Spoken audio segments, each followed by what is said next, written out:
However, Wilberforce, Clarkson, and Sharp weren't the only liberators. There were also religious groups, ex-slaves, and female anti-slave groups all working towards the same goal. The religious groups, Quakers and Methodists, were strongly against slavery due to their belief that everyone should be treated equally. Quakers, in particular, were very hardened activists. 9 in 12 people who set up the Society for Effecting the Abolition of the Slave Trade in 1787 were Quakers. Slavery was against their Christian teaching, and they had strong links to the newspaper. Quakers have been campaigning against slavery since 1755, becoming the first Western organization to campaign against slavery. Methodists' Christian teaching led to them also being strongly against slavery. John Wesley, founder of the Methodist Church, was in particular strongly against slavery. He wrote a lot of books giving his view on slavery. One book in particular, Thoughts on Slavery, gave a very literal depiction of the subject. It included a lot of detail about how amazing and thriving a continent Africa was, as well as the beatings and horrible treatment the slaves received. The female anti-slave groups had quite a big involvement in the abolition of slavery. Elizabeth Hayrick, for one, criticized anti-slavery leaders for moving too slowly and supported the slave rebellions in the West Indies. Elizabeth Hayrick was a Methodist lawyer who turned Quaker after her husband died of a heart attack. This strongly affected her, and she denounced all earthly possessions and focused solely on social reforms of slavery and other issues. She was exposed to racial politics as a young woman, and after meeting John Wesley, began practicing Methodism. Elizabeth Hayrick was an experienced campaigner, campaigning against corn laws and better condition in English prisons. Her principal campaign, of course, was against the British slave trade.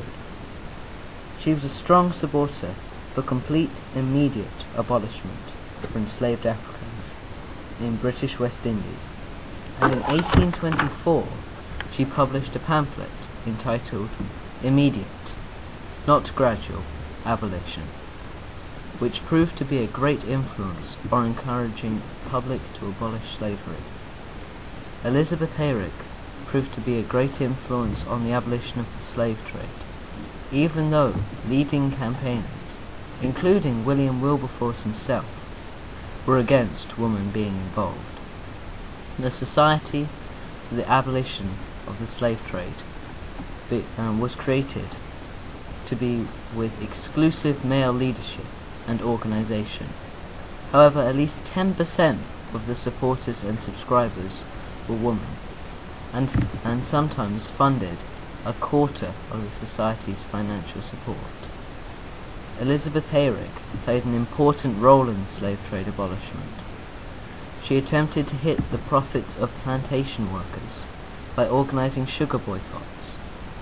She also campaigned in 1825 against the exclusion of women from leading anti-slavery societies, subsequently creating the Birmingham Ladies' Society for the Relief of Negro Slaves, which led on to 70 other independent anti-slave societies being created. Ex-slaves, such as Mary Prince and Aluda Equiano, also played an important role in abolishing slavery. Mary Prince was born to a slave family in Bermuda in 1788. Her father was a sawyer of wood, and mother a housemaid.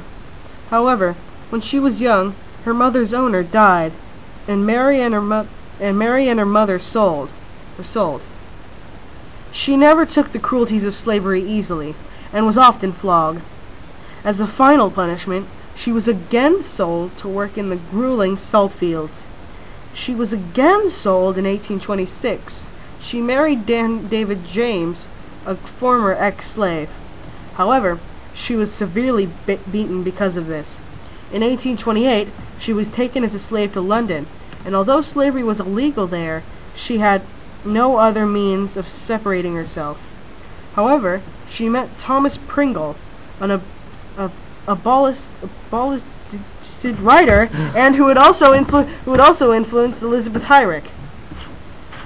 She then published her autobiography, The History of Mary Prince, a West Indian slave. This had a huge effect on the public, strongly reinforcing the abolitionists' points.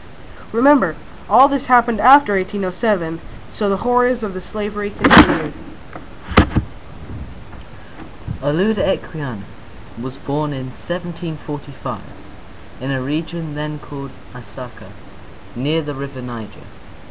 At the age of 11, he was kidnapped, along with his younger sister, to another tribe, who then sold them to Europeans.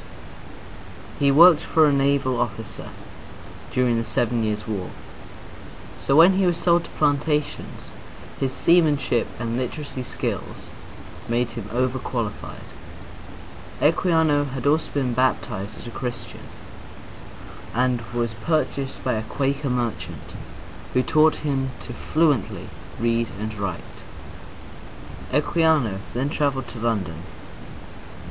He proved to be a popular speaker and met several influential people, encouraging him to write his autobiography.